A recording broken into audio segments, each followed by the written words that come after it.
નમસ્કાર, હું છું તમારો મિત્ર મહીપતસિંહ ચૌહાણ।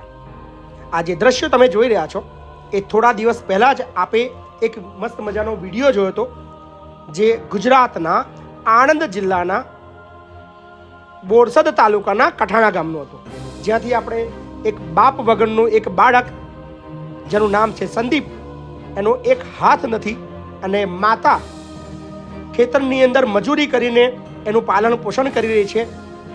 એવા બાળકનું ઘર જે ખૂબ જ તૂટેલું ફૂટેલું હતું, એ બાળકને તો આપણે આપણા સંકુલે લાવી લીધું, જ્યાં અત્યારે ભણી રહ્યો છે। પણ તે વખતે આપણે એક જાહેરાત બી કરી હતી કે આ સંદીપનું આપણે ઘર બનાવવું છે, જે ખૂબ જ જરૂરી છે, તૂટેલું ફૂટેલું છે અને ગમે ત્યારે પડી શકે એવું છે, જેના ભાગરૂપે અમે અમારા સર્વ સમાજ સેનાની જે આણંદ જિલ્લાની ટીમ છે એમને જવાબદારી આપી કે સંદીપના ઘરને તાત્કાલિક ધોરણે પાડી નાખવામાં આવે, જેના ભાગરૂપે એક ત્યાંના સ્થાનિક જેસીબી વાળા તરફથી અમને જેસીબીની મદદ મળી અને ભાઈએ એ તમામ ઘર તોડીને આખી જગ્યા ક્લીન કરવા માટે અમને મદદ કરી, જેના ભાગરૂપે જેસીબીનું આખા દિવસ કામ કર્યા બાદ એ જે માટી છે એ ત્યાં જ પુરાણ કરીને સમતલ બનાવવા માટેની સરસ મજાની સેવા આપી આ જેસીબી વાળા ભાઈએ। તો અમે જેસીબી વાળા ભાઈનો પણ બહુ બધો આભાર માનીએ છીએ કે તમે અમારા આ પહેલા ઘરના બનાવવા માટે તમે નિમિત્ત બન્યા છો, તમે એની અંદર અમને સહકાર આપ્યો છે। અને ત્યારબાદ નક્કી કર્યું કે જગ્યા તો ચોખ્ખી થઈ ગઈ છે, તો આનું ભૂમિપૂજન પણ અમે તાત્કાલિક કરીએ અને ઝડપથી આ સંદીપનું ઘર બની જાય એ માટે કામગીરી કરીએ। તો આજે રૂબરૂ જ હું પહોંચ્યો છું આણંદ જિલ્લાના બોરસદ તાલુકાના કઠાણા ગામે। ફરી એક વખત સંદીપ તો હાલ આપણા સંકુલે છે, પણ એનું ઘર બનાવવાની જે અમે નક્કી કર્યું છે એના માટે અમારી આણંદ જિલ્લાની ટીમ, અમારા આણંદ જિલ્લાના પ્રમુખ, ત્યાંના સ્થાનિક હર્ષદભાઈ, એ બધા ભેગા મળીને ત્યાં પહોંચ્યા છે, જ્યાં ઓલરેડી રેતી અમે લાવી દીધી છે। સાથે જ તમામ લોકો દરેક વસ્તુની મદદ કરવા માટે પણ અમને તૈયાર છે, અમારા ફેસબુક ફોલોવરો પણ મદદ કરવા તૈયાર છે।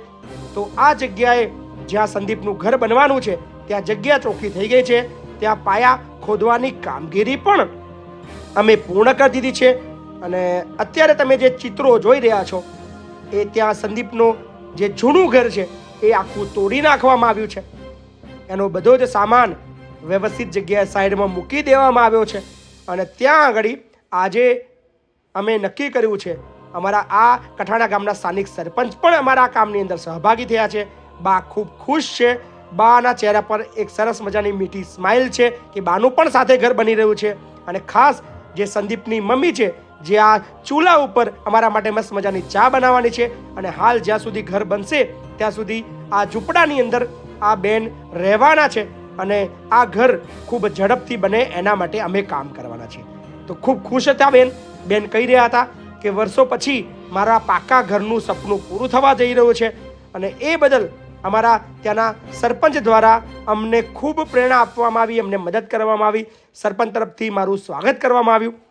સરપંચના સ્વાગત બાદ ગામના લોકોએ પણ મારું સરસ મજાનું સ્વાગત કર્યું અને ગામના લોકોએ આ કામની અંદર દરેક બાબતની અંદર મદદ કરવાની તૈયારી દર્શાવી। તો આ સહિયારું કામ હતું। ત્યારબાદ આપણા સંકુલે જે ઈંટો બને છે, લગભગ 9 થી 10 લાખ ઈંટો બની ચૂકી છે, આજ સુધી ક્યાંય વપરાઈ નથી। તો સૌ પ્રથમવાર બોરસદ તાલુકાના જે સંદીપનું ઘર બને છે ત્યાં આપણે ઈંટો પહોંચાડી દીધી છે અને ત્યાં પાયા પણ ખોદાઈ ગયા છે અને આજે જ આ ઘરનું ભૂમિપૂજન થાય એ માટે અમે પૂજાનું આયોજન કર્યું।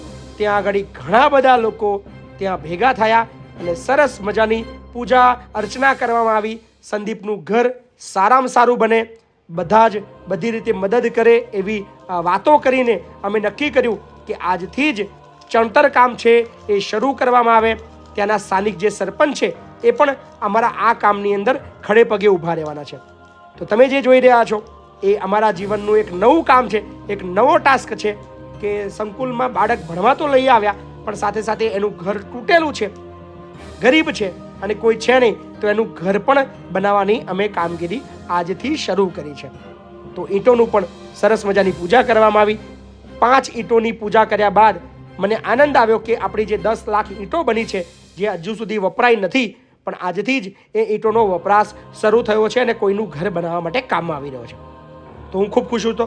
મને બહુ ઉત્સાહ હતો કે ચલો એક સરસ મજાની જ્યારે ઈંટોનું મશીન લીધું હતું ત્યારે આપણને ખ્યાલ નહોતો કે આપણે સંકુલ સિવાય બહાર પણ આવી કામની અંદર આપણને ઈંટો કામ લાગવાની છે.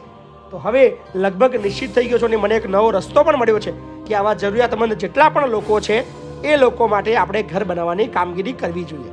જ્યાં સરકાર નથી પહોંચી શકતી, જ્યાં નેતાઓ નથી પહોંચી શકતા, જ્યાં પત્રકારો નથી પહોંચી શકતા, ત્યાં અમારા જે વિચારધારા કરવાવાળા જે લોકો છે અમને મદદ કરે, અમને જાણ કરે અને અમે બધા સહિયારો પ્રયત્ન કરીને આવા જરૂરિયાતમંદ લોકોની જિંદગી બદલીએ.